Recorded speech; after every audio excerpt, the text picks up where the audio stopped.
C'est la question cruciale dans la guerre qui oppose la Russie à l'Ukraine, celle des concessions territoriales. Une proposition a été soumise aux Américains mercredi. Le contenu n'a pas été rendu public, mais Volodymyr Zelensky en a révélé quelques éléments.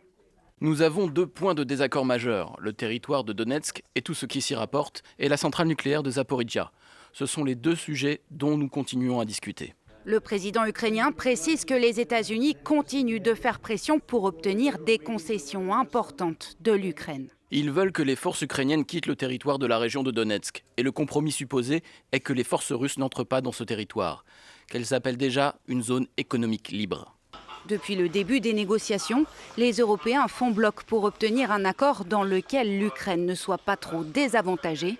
Le premier plan américain, considéré comme largement favorable à la Russie, prévoyait que l'Ukraine cède les régions de Louhansk, Donetsk, la Crimée, Zaporijia et Kherson, des territoires pour certains occupés par la Russie, mais pas tous.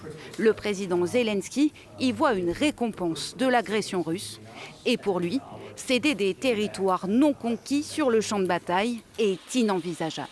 Mais jusqu'à présent, le Kremlin se montre inflexible.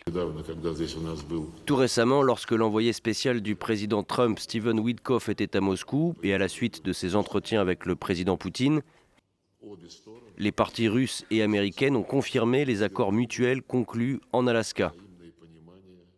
À présent, dans nos négociations avec les Américains sur la question ukrainienne, je pense personnellement que les malentendus et les problèmes de communication ont été résolus.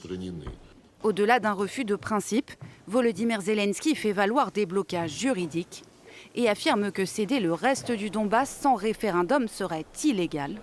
Selon un récent sondage de l'Institut international de sociologie de Kiev, une majorité d'Ukrainiens s'oppose toujours aux concessions territoriales.